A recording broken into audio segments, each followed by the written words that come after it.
नमस्कार, India news पर 22 जिले 22 खबर देख रहे हैं आप। आपके साथ मैं अभिषेक पांडे। बुलेटिन की शुरुआत करेंगे अहम खबर के साथ। आपको बता दें कि नूह में किसान महापंचायत का आयोजन हुआ, जिसमें तमाम किसान नेताओं ने शिरकत की। इस दौरान किसान नेता राकेश टिकैत केंद्र सरकार पर जमकर बरसे। उन्होंने कहा कि सरकार किसानों की नहीं सुन रही है। साथ ही उन्होंने आगे कहा कि एमएसपी के नाम पर किसानों से लूट हो रही है। जब तक 3 कृषि कानून रद्द नहीं होते, किसान पीछे हटने वाले नहीं हैं।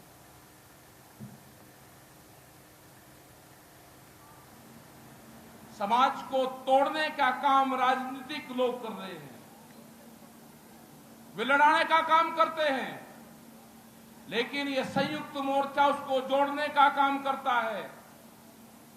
9 महीने से यही तो हुआ।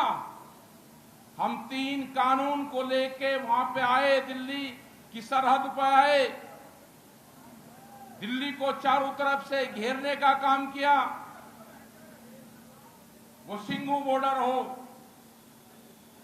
वो ढासा बॉर्डर हो, वो टिकरी बॉर्डर हो, वो शाहजहांपुर हो, वो पलवल हो, वो गाजीपुर का गेट हो। लेकिन 9 महीने से सरकार पूर्ण रूप से ये है कि किसानों की बात सुननी ही नहीं। ये 3 कानून भी बदले जाएंगे, एमएसपी पे गारंटी कार्ड भी चाहिएगा। लूट होती है एमएसपी के नाम पे।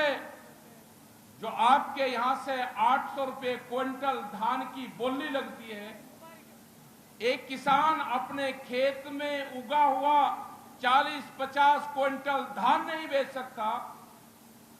ये एक व्यापारी 10,000 क्विंटल धान कहां बेचता है, वो मंडी नूह के किसान को भी बता दो।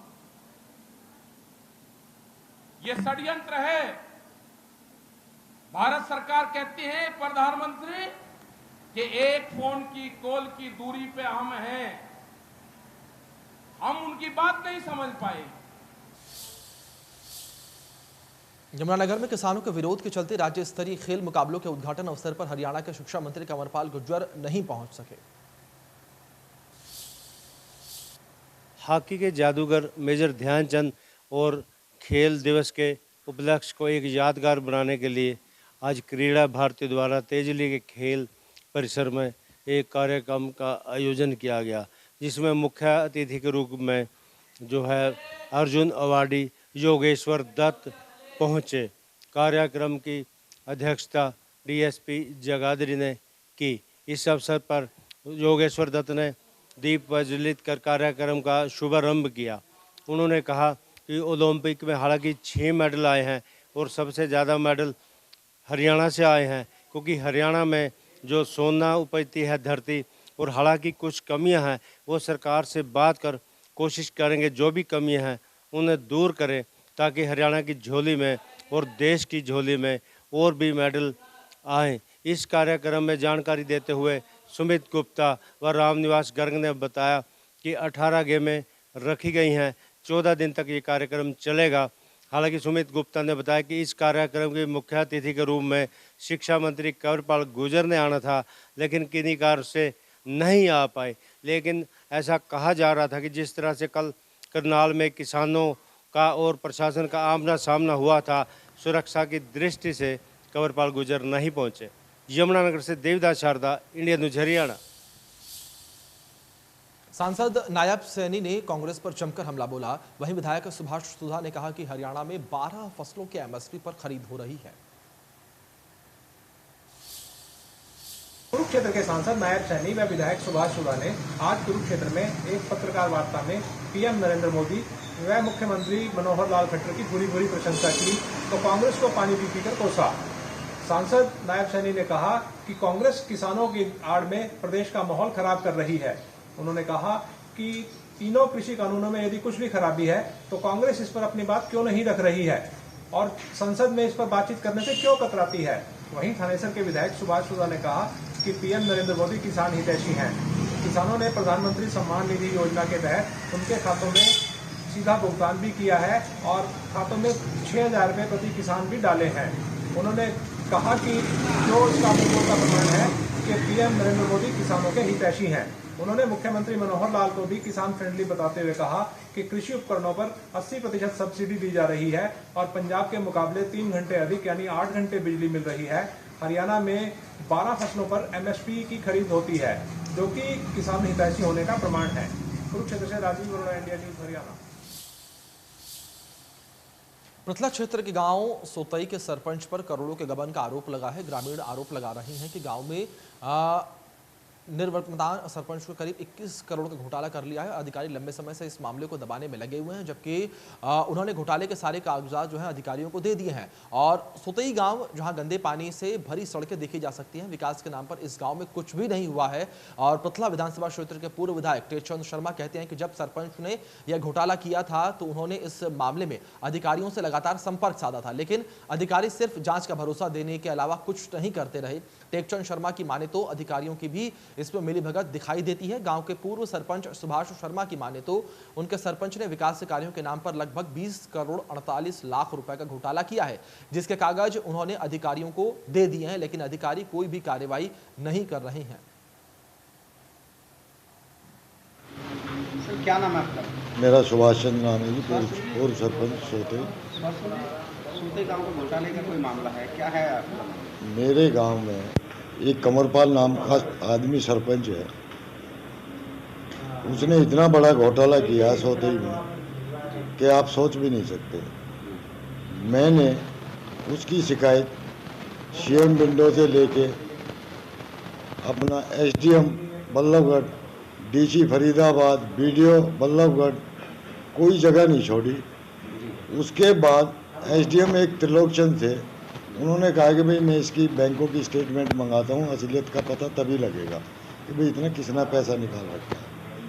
इन्होंने बैंक से 20 करोड़ 48 लाख रुपए 20 करोड़ 48 लाख रुपए की स्टेटमेंट में आया हुआ है, पंचायत का पैसा। और SDM साहब ने जब जांच करने की कोशिश की तो विधायकों का इस आदमी को संरक्षण मिल गया। वो विधायकों ने इसकी इंक्वायरी सही जांच नहीं होने दी। देखो, जहाँ तक विधायकों के आरोप की, इस टाइम के विधायक को तो इस टाइम का जाने, मेरे को पता है कि सोतई में एक बहुत बड़ा घपला है और पंचायत के अंदर लगभग उसमें, जैसा कि मेरे को आभास हुआ है, 15 से 20 करोड़ रुपए का उसमें घपला बताते हैं। मैंने उसी टाइम पे वहाँ का एक एक्स सरपंच सुभाष है, उसकी इंक्वायरी आई तो मैंने उस टाइम पे एक विजिलेंस में भी इंक्वायरी डलवाई, DC को भी कहा। बाकी आज तक उस 3/2019 है शायद विजिलेंस की इंक्वायरी का नंबर, और उसमें इतने रिकॉर्ड दे रखे हैं, बाकी वो आज तक आगे बढ़ नहीं पाई। पता ना क्या कारण है, या तो विधायक दबा रहे हैं या कोई राजनीतिक और संरक्षण मिल रहा है। मैंने तो अपने पीरियड में उस टाइम पे भी इस चीज़ की इंक्वायरी करने के लिए बोला था, और मैं कहता हूँ कि इस केस में दूध का दूध, पानी का पानी होना चाहिए।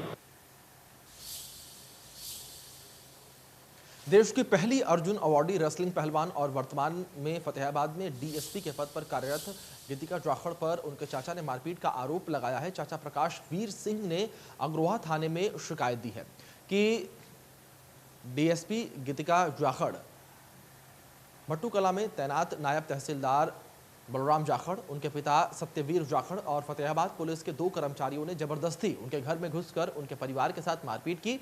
प्रकाश वीर के अनुसार सभी आरोपी फतेहाबाद पुलिस की सरकारी गाड़ी में सवार होकर उनके घर पर हमला करने के लिए आए थे।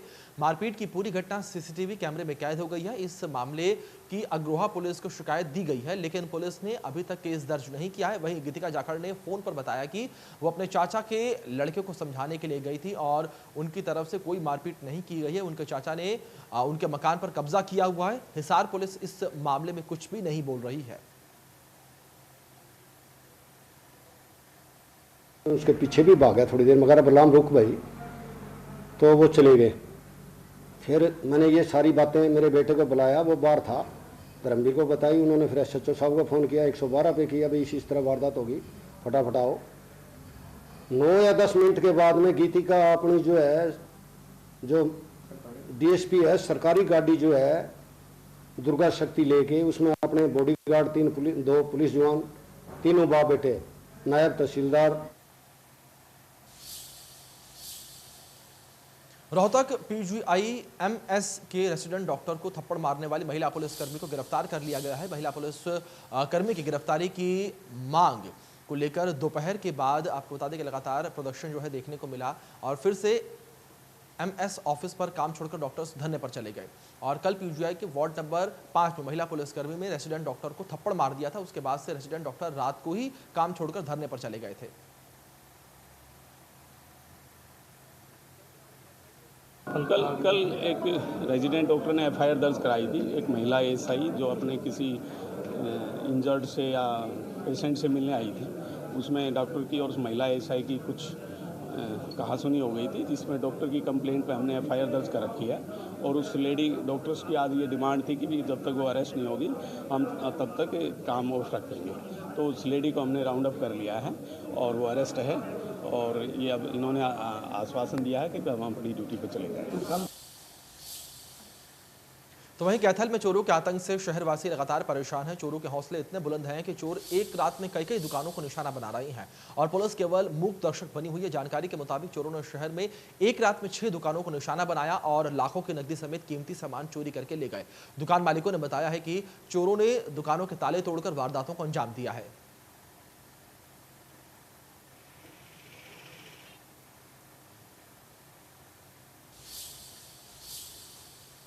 बहादुरगढ़ में ट्रेन के आगे कूदकर आत्महत्या करने का सनसनीखेज मामला सामने आया है। GRP के मुताबिक देर रात करीब 10:30 बजे औसौदा रेलवे स्टेशन के पास एक व्यक्ति ने कालिंदी एक्सप्रेस के सामने कूदकर आत्महत्या कर ली, जिसकी सूचना ट्रेन के ड्राइवर ने GRP को दी और सूचना मिलने के बाद पुलिस ने मौके पर पहुंचकर मृतक की शिनाख्त की, जिससे पता चला है कि मृतक सोनीपत के बरौना गाँव का निवासी राधेश्याम है और वो शाम को करीब 5 बजे अपने घर से निकला था। मृतक ने आत्महत्या क्यों की है, अभी तक इसका खुलासा नहीं हो पाया है।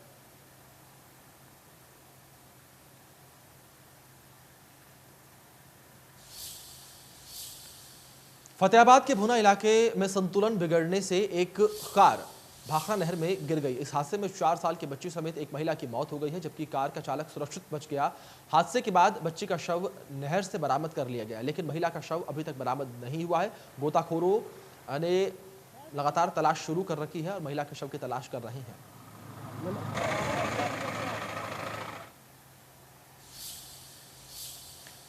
कोरोना की तीसरी लहर का खतरा लगातार मंडरा रहा है, जिसे देखते हुए पूर्व केंद्रीय मंत्री विनोद शर्मा अंबाला के कई इलाकों में लगातार कोरोना सेफ्टी किट्स बांट रहे हैं। पूर्व केंद्रीय मंत्री विनोद शर्मा के निर्देश पर अंबाला शहर के सुल्लर गांव में कोरोना सेफ्टी किट्स घर घर बांटी गई और जहां लोगों ने पूर्व केंद्रीय मंत्री विनोद शर्मा और मेयर शक्ति रानी शर्मा का धन्यवाद किया।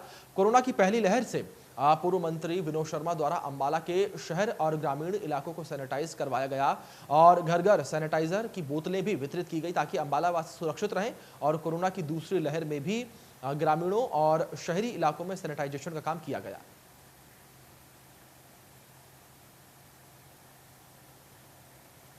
तीसरी लहर आने वाली है। तीसरी लहर आए और हम साथियों का, हमारे इलाकों के लोगों का नुकसान करे, उससे बचाव के लिए सतर्क रहना जरूरी है। विनोद शर्मा जी, शक्ति रानी शर्मा, मेयर मैडम जी, सभी आपके बचाव के लिए जितना भी कर पाएंगे वो करने को तत्पर हैं, कर रहे हैं। हम उनके आशीर्वाद से, उनके सहयोग से आपके बीच में कोरोना किट लेकर आए हैं। ये एरिया किटों की वजह से रह गया था, आज इसको हम कंप्लीट करने जा रहे हैं। तो परमात्मा करे कोरोना रूपी राक्षस से हमारे इलाके के लोग, हमारे देश के लोग, हमारे हरियाणा के लोग बचे रहें। और जब तक इसका भय है, विनोद शर्मा, शक्ति रानी शर्मा अपने साथियों को ले गए लोगों को बीच में, उनका दुख दर्द बांटने के लिए, उनके बचाव के लिए, कोरोना से बचाव के लिए तत्पर हैं, उनके साथ हैं, उनके साथ रहेंगे। आज कोरोना सेफ्टी किट माननीय विनोद शर्मा जी, पूर्व केंद्रीय मंत्री, और मैडम शक्ति रानी शर्मा जो हमारे मेयर अम्बाड़ा के, उनके दिशा निर्देश अनुसार आज मेरे अपने गांव सुल्लर में कोरोना किट का बांटने का कार्य शुरू किया है अभी। तो इसके लिए मैं मैडम शक्ति रानी शर्मा जी, मेयर, और हमारे आदरणीय विनोद शर्मा जी का तहे दिल से धन्यवाद करता हूँ। जन्माष्टमी के मौके पर गुरुग्राम में मंदिरों को फूल माला और लकड़ियों से सजाया गया। आपको बता दें कि इस बार कोरोना वायरस के मद्देनजर ऑनलाइन दर्शन की भी सेवा उपलब्ध कराई गई है, जिससे लोग घर बैठे ही कान्हा जन्म के दर्शन कर पाएंगे। गुरुग्राम में घर रहकर कर सकेंगे कृष्ण लल्ला के दर्शन। गुरुग्राम में वर्चुअल जन्माष्टमी बनाने का लिया गया निर्णय। इस समय हम मौजूद हैं सेक्टर 45 के इस्कॉन मंदिर में, जहां तमाम तैयारी की जा रही है कि जो दर्शक हैं, जो भक्त हैं, वो घर बैठकर ही कृष्ण जन्म का लुत्फ उठा सकते हैं। तैयारी यहाँ की जा रही है। कल जन्माष्टमी, उससे पूर्व यहाँ पूरी तैयारी की जा रही है कि किस तरीके से लोगों को कोविड महामारी के चलते वो घर रहकर ही कृष्ण जो जन्म है उसके लुत्फ उठा सकते हैं, उनके दर्शन कर सकते हैं। और जो कार्यक्रम महाअभिषेक की बात करें या फिर अन्य जो कार्यक्रम है वो जूम के द्वारा या फिर यूट्यूब पर आप देख सकते हैं। तो अब मैं इस्कॉन टेम्पल सेक्टर 45 में पहुंच चुका हूं और मैं यहां जानना चाहूँगा कि किस तरीके का जो कार्यक्रम डिज़ाइन किया गया है। सबसे पहले आप अपना नाम बता दीजिए। हरे कृष्णा, मेरा नाम ऐश्वर्य कृष्ण दास है। किस तरीके के इंतजामात इस्कॉन की तरफ से किए जा रहे हैं कोविड के मद्देनजर रखते हैं? हाँ, तो जैसा कि आप सभी जानते हैं, कोविड अभी काफ़ी यहाँ पर आया हुआ है, भारत में फैला हुआ है। तो इसके चलते हुए हम लोग अभी मंदिर में जो कोविड नॉर्म्स है हरियाणा सरकार द्वारा दिया हुआ कि भाई 50 से ज़्यादा लोग मंदिर में नहीं हो सकते हैं, तो उसके तहत हम लोग यहाँ पे सोशल डिस्टेंसिंग वगैरह मेंटेन करते हुए लोग यहाँ पर मंदिर में भक्त लोग दर्शन करने आ सकते हैं। बाहर पे सैनिटाइज़र वगैरह रहेगा, हैंड ग्लव्स वगैरह लोगों को दिया जाएगा, मास्क के बिना एंट्री नहीं दी जाएगी। तो इस तरह से हम लोग सारे इंतजाम जो हैं कर रहे हैं। वर्चुअल जन्माष्टमी बनाने की बात कही जा रही है, क्या उसके लिए तैयारी की जा रही है? कितने कैमरे यहाँ सेटअप होंगे और किस किस प्लेटफॉर्म पे लोग घर बैठ के दर्शन कर सकते हैं? हाँ, तो इस बार जो मेन फोकस रहेगा वो रहेगा वर्चुअल जन्माष्टमी के ऊपर। वर्चुअल जन्माष्टमी में लोग घर में बैठ के कीर्तन, अभिषेक और बाकी जो प्रोग्राम्स होंगे, जैसे बच्चों के लिए कल्चरल फेस्ट वगैरह रखा गया है जिसमें वो लोग अपना श्लोका रिसाइटेशन कर सकते हैं, भगवान की कहानियों के बारे में बता सकते हैं, ठीक है। कृष्णा के ऊपर क्विज वगैरह होगी। तो इस तरह से बहुत सारे कार्यक्रम जो हैं हमने पूरे दिन के उसमें रखा हुआ है, ताकि जो लोग हैं घर में ही बैठ के कोविड के मद्देनजर अपने घर में सुरक्षित रह के भगवान के दर्शन कर सकते हैं। भगवान के लाइव दर्शन पूरे दिन सुबह 4:30 बजे से लेकर रात को 1 बजे तक लाइव दर्शन जो हैं वो अवेलेबल रहेंगे भगवान के। क्या सबसे महन इसमें आपकी तरफ से किया जा रहा है? महाअभिषेक की बात करें या फिर बच्चों के लिए कल्चरल एक्टिविटी या फिर माखन चोरी के भी प्रोग्राम इस तरीके से? राइट। सो अगर हम बात करें तो बाहर जो है, जैसे जो लोग आएंगे तो उनके लिए झूला वगैरह लगाया गया है लोगों के लिए। वहाँ पर एक छोटी सी झांकी रखेंगे जिसमें जैसे भगवान जो है वृंदावन में किस तरह से गोचर करते थे, बाल गोपालों के साथ में आनंद का प्रतिभूत अनुभूत करते थे, तो वो सारी चीज़ें होंगी। बाहर माखन मिश्री का भी इंतज़ाम होगा। जो लोग दे रहे हैं, दर्शन के लिए आ रहे हैं, प्रसाद के लिए आ रहे हैं, तो वो माखन मिश्री भी वहाँ पर उनको दिया जाएगा। और यहाँ पर क्योंकि भक्त लोग आते हैं, उनका प्रसाद वगैरह जो है वो उनको चाहिए होता है कि उनको प्रसाद वगैरह दिया जाए, उनकी ऐसी इच्छा होती है। तो हम लोग कैसा है, इस बार हमारे जो ऊपर किचन है, सेपरेट किचन है, वहाँ पे भक्तों को सैनिटाइज, उनको पूरा गेयर देके ऊपर प्रसाद बन रहा है और सबको जो है पैकेट प्रसाद दिया जाएगा, बढ़िया प्रसाद दिया जाएगा, जो वो यहाँ नहीं खा सकते, वो अपने घर के ले जा सकते हैं। तो आपने देखा किस तरीके से इंतजामात कर लिए गए हैं, क्योंकि मल्टी कैमरा सेटअप होगा जिससे कि घर बैठ के आप कृष्ण लला के जो दर्शन कर सकते हैं, जो झांकियाँ हैं उनका आप लुत्फ उठा सकते हैं। यदि कोई लोग आता है तो प्रॉपर मास्क, सैनिटाइज़र और सोशल डिस्टेंसिंग का पालन करते हुए कृष्ण लला के जो दर्शन होंगे। और ऐसे में कहीं ना कहीं जन्माष्टमी का जो पर्व है काफ़ी अहम माना जाता है। और जिस तरीके से कोविड की तीसरी लहर की बात कही जा रही है, इसके मद्देनजर करते हुए सेक्टर 45 इस्कॉन टेम्पल की तरफ से गाइडलाइंस जारी कर दी गई है कि आप वर्चुअल जन्माष्टमी का लुत्फ उठाएं। और ये सबसे अच्छा होगा, क्योंकि जो भीड़ भाड़ होती है तो ऐसे में कहीं ना कहीं जो कोरोना की महामारी है उसके कारण बढ़ सकते हैं। तो ऐसे में अपने घर बैठकर जन्माष्टमी का लुत्फ उठाएं। कैमरामैन गीतम के साथ संजय राठौर, इंडिया न्यूज़। फिलहाल बुलेटिन में इतना ही। तमाम बड़ी अपडेट्स के लिए आप देखते रहिए इंडिया न्यूज़। धन्यवाद।